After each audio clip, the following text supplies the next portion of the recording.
asalaamaaleykum mbokk yi ñuy seetaan ci seen plateforme Akan Mentor ñëw nañ tey ci seen vidéo numéro 30 ci cours bii di HTML ak CSS tey nag ci cours 30 bi ñu fas yéene wax ci propriété CSS yi nga xam ne ay type texte la kon ci chapitre 30 bi dinañ wax ci propriété type texte yi kon dinañ gisandoo lan mooy propriété type texte waaye ci yooyu dinañ am lan mooy texte aligne dañ leeral li texte aligne muy pour alignement texte yi dañ leeral texte transform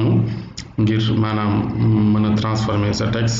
texte décoration pour def ay décoration ci texte bi texte indent pour mën a def lu ñuy wax indentation jàngoon nañ ko déjà dafay espace gauche wala droite pour sa texte dina gis aussi lu ñuy wax texte shadow yooyu aussi ay style yu ñuy appliqué la ci biir texte yi donc loolu mooy cours tey bi propriété nag yi nga xamante ni type texte la ñoom daf ñuy may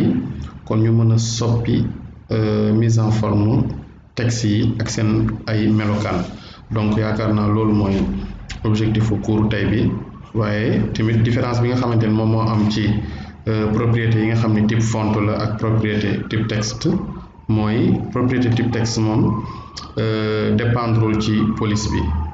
donc loolu la wutee ak propriété de type font donc ngir ñu leeral nag yooyu yëpp en détail dañuy ñëw ci propriété yi kon benn par benn ñu jéem ko leeral donc pour loolu dañuy ñëw comme ci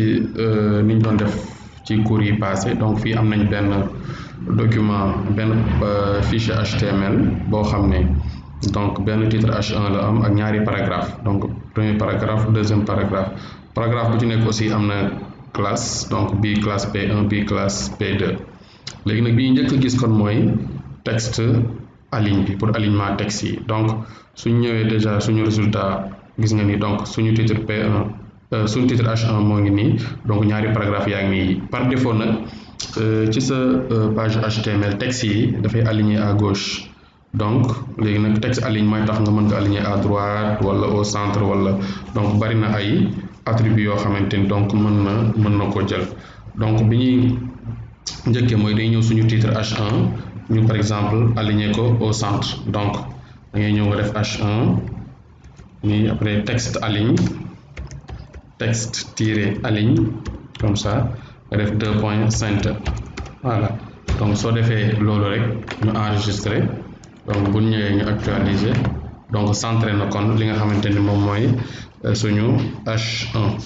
donc ñu ñëw ci premier paragraphe bi nga xam ni classe am P1 la par exemple paragraphe bu njëkk bii nga xamante ni donc classe bi P1 la donc moom la ñuy donc centré aussi à droite donc bu boobaa li ñuy def mooy point P1 ndax wanoon nañ leen bu dee classe yi boo koy woccee si da ngay def point soo ko wax nom classe bi donc point P1 ngay def soo defee point P1 nga def texte aligne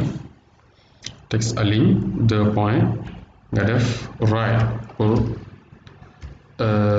pour maanaam mu aligné que à droite donc enregistré ñuy actualiser donc gis nga ne suñu paragraphe njëkk bi indi na ko à droite donc beneen bi soxlawul ñu koy yóbbu à gauche parce que par défaut paragraphe moom soo ko bindee rek donc gauche lay daal di nekk donc loolu mooy suñu première donc li ñu doon leeral ci texte aligne donc saa yoo bëggee centrer sa texte rek à gauche à droite wala au centre rek donc texte aligne ngay jëfandikoo beneen propriété bi mooy texte transform donc texte transform par exemple ñu bëgg jël suñu texte bi yëpp convertir que lépp en majuscule ndax gis nga lii texte bi donc am na yoo xam lii minuscule la lii yëpp aussi minuscule mais dañu bëgg texte bi yëpp nekk en majuscule donc bu dee texte bi nga bëgg mu nekk en majuscule da ngay ñëw fii ci H1 bi donc nga daal di yokk texte tiré transform 2 points nga daal def uppercase donc upper pour majuscule quoi uppercase nii donc boo defee uppercase nga centré nga enregistré donc boo ñëwee fii gis nga bu ñu actualiser rek yëpp majuscule lay nekk voilà gis nga def na texte bi yëpp en majuscule. Donc propriété uppercase mooy permettre nga def sa texte yëpp en majuscule. Donc bu dee texte bi yëpp nga bëgg mu nekk en minuscule, par exemple suñu premier paragraphe bi lépp lañ bëgg mu nekk en minuscule ndax xam nga lii U bi majuscule la mais dañoo bëgg lépp lu nekk ci paragraphe bi nekk en minuscule. Donc bu dee loolu da ngay ñëw ci paragraphe P1 bi rek nga def texte transform donc nga def 2 points après nga daal def lower case. Lower mooy minuscule quoi, upper mooy majuscule mais lower mooy minuscule. Donc lower case enregistré. Donc boo enregistré bu ñu actualiser ñu gis na suñu paragraphe bi yëpp nekk na en minuscule. Donc loolu mooy propriété bi permettre nga mën a def sa texte yëpp en minuscule. léegi nag bu fekkee da nga am texte boo xam ne par exemple da nga bëgg première lettre yëpp commencé majuscule, par exemple fii am na 3 mots, un deuxième ak paragraphe, ma bëgg U bi majuscule, D bi majuscule, P majuscule, maanaam lettre bu nekk majuscule commencé ko. Donc bu boobaa capitalise ngay utiliser. Donc par exemple ñu jël suñu deuxième paragraphe de classe P2, donc P2 ngay def, donc ñëwee ci P2 ñu def tamit texte tiret transform, donc 2 points ñu def capitalise. Voilà, donc boo defee capitalise enregistré, donc bu ñëwee fii daal di actualiser ngay gis nga 1 bi nekk na U majuscule, deuxième D majuscule et paragraphe aussi P majuscule. Donc loolu moo doon deuxième propriété de type texte bi ñu doon gis muy texte transform. Donc am na beneen tamit texte décoration, donc boobu moom daf lay may nga mën a yokk wala nga wàññi ay décoration ci sa texte. Par exemple ñu jéem a créer benn lien, ñëw ma créer fii beneen paragraphe,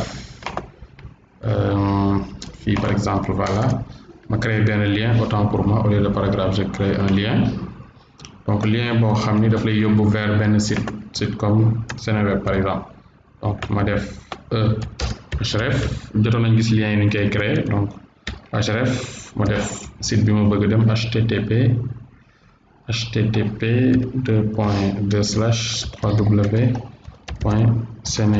http://www.seneweb.com. Voilà, donc et ma ñëw visiter, donc je vais mettre Seneweb, là je ferme sama A, balise A bi, donc fii ma def visiter, voilà Seneweb, voilà gis nga. Donc bu ñu actualiser am naa fii visiter Seneweb, donc lien baa ngi nii vers Seneweb, mais nga gis ne lien bi dafa am benn style, am na déjà souligné nañ ko et cetera. Léegi nag su fekkee da nga bëgg dindi soulignement bi da ngay jël texte décoration bi ngay dindi. Donc pour loolu da ngay ñëw ci CSS bi, donc boo ñëwee ci CSS bi nii nga def A, boo defee A donc même chose nga ñëw fii texte décoration, donc ñoo ngi soog a gis décoration nga def non donc moom mooy tekki ne bu mu am benn décoration. Donc su ma actualiser ma gis nga donc sama lien mi ngi fi ba tey, mais par contre kii bi nekkatu fi, maanaam trait de soulignement nekkatu fi. Donc même chose su ma bëggoon par exemple sama H1 bi ma daal di koy souligner, donc li may def mooy damay ñëw ci H1 bi ma def texte décoration ma def underline mooy tekki souligner. Donc ma enregistré, donc su ma ñëwee fii actualiser ma gis ne souligner na ma sama titre H1. Donc su fekkee dama bëgg titre maanaam def trait ci kaw texte bi, loolu mooy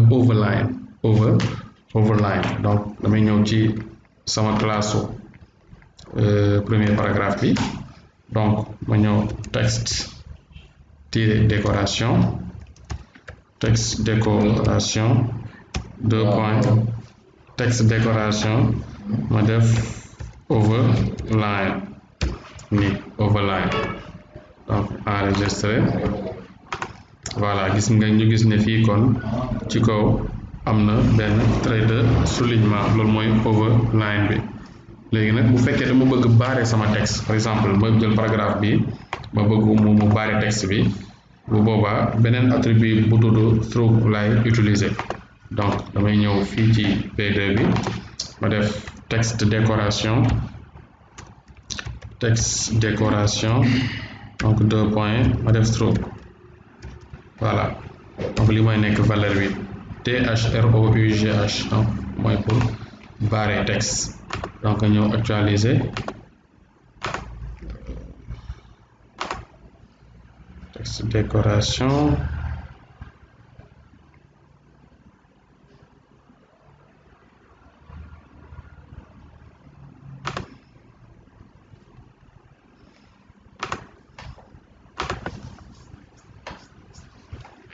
donc texte décoration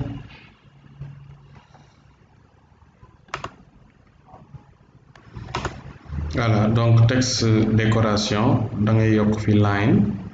donc ñu def da ngay def line tiré through il faut nga mu am line fii pour mu jël ko en compte donc am na yenn navigateur yoo xam ne boo defee lii kese day ñëw mais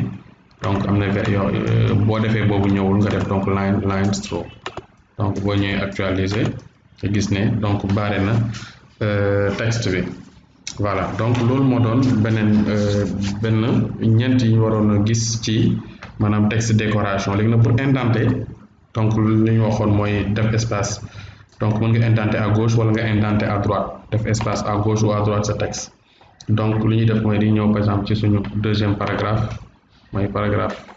bi donc ñu indenter ko mu gën a jëm à gauche donc bu dee à gauche nga jëm da ngay def ay valeurs moins négatives mais bu dee à droite la nga def ay valeurs positives par exemple ñëw bi ma def texte tiré indent 2 points donc ma def -100 par exemple -100 pixels donc dama ko indenter à gauche vers la gauche ma def espace donc enregistrer donc actualiser gis nga donc pousse na donc vers la gauche donc mën nga aussi ñu def au lieu de -100 ñu def indenté de 100 pixels mooy dañuy dem 100 pixels vers la droite enregistrer donc boo ñëwee actualiser gis nga dafa bàyyi 100 pixels donc dafa indenté vers la droite donc bu la neexee nga utiliser ay pourcentage par exemple ñu def 10% enregistrer voilà donc gis nga ni indenté naka de 10% donc vers la droite donc beneen bi nga xamante ne moom mooy propriété bu mujj ba tey ci type texte yi mooy bii tax nga créer ay ombre ci texte bi donc mooy texte shadow donc par exemple ñu jël P1 bi ñu jël P1 bi donc ñu def texte shadow P1 bi def texte tiré def shadow voilà texte shadow 2 points donc ñu jël déplacement horizontal de l'ombre par exemple déplacement horizontal ñu def 3 pixels déplacement vertical de l'ombre aussi ñu jël 3 pixels donc bu dee rayon de propagation de l'ombre bi ñu def 4 pixels bu dee couleur bi ñu jël par exemple benn couleur donc mooy couleur ombre bi ñu def dièse 4 exemple voilà léegi ñu enregistré dem xool ombre bi ci P1 bi donc bi mooy suñu P1 gis nga ni kon def na ci ay ombre donc ombre yaa ngi noonu kon fii dafa jël 3 pixels pour def déplacement horizontal de l'ombre donc déplacement vertical de l'ombre aussi mu jël 3 pixels donc bii mooy rayon de propagation ombre bi li mooy couleur ombre bi donc loolu mooy bu dee wàllu ombre yi donc texte shadow ngay utiliser donc mën nañu dem aussi ba tey ci P2 bi donc texte transform texte décoration donc ñu yokk aussi par exemple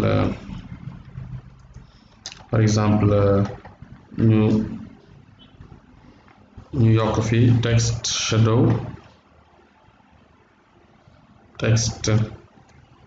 shadow voilà, 2 points. Donc fii aussi déplacement horizontal de l'ombre ñu def -3 donc déplacement vertical de l'ombre ñu def 3 pixels. donc beneen bi mooy rayon de propagation de l'ombre bi ñu def 4 pixels. Voilà, donc ñu yokk aussi couleur bi ñu def bleu par exemple, bleu. On enregistre, boo actualiser donc gis nga appliqué naka donc ci P2 bi. Voilà, donc mën nañu